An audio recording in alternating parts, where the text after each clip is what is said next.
അപ്പോൾ ആ വീടൊക്കെ കാണുന്നു. അപ്പോൾ നമ്മളൊക്കെ ഇരിക്കുന്ന വീട്ടിലെ 5 സ്റ്റാർ ഹോട്ടൽ പോലുള്ള ഒരു അക്കോമഡേഷൻ വീട്ടിലാണ് ഇരിക്കുന്നത്.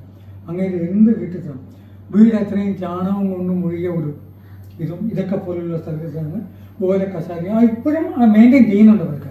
അവിടെ ആയിരുന്നു രാമകൃഷ്ണ പരമഹംസരുടെ ഇത്.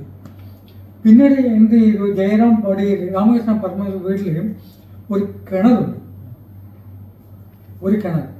അവിടെയാണ് ശാരദാദേവി ആദ്യമായിട്ട് വിവാഹം കഴിക്കാനായിട്ട് രാമകൃഷ്ണ പരമഹംസ വീട്ടിൽ വന്നപ്പോൾ കിണറ്റിലുള്ള വെള്ളത്തിൽ കൂടിയാണ് ശാരദാദേവി രാമകൃഷ്ണനെ കാണുന്നതും രാമകൃഷ്ണ പരമഹംസ ശാരദാദേവി കാണുന്നതും ത്രൂ ദ വെൽ വാട്ടർ.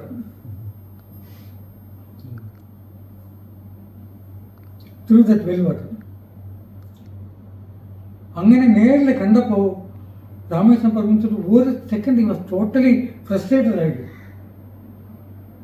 അമ്മ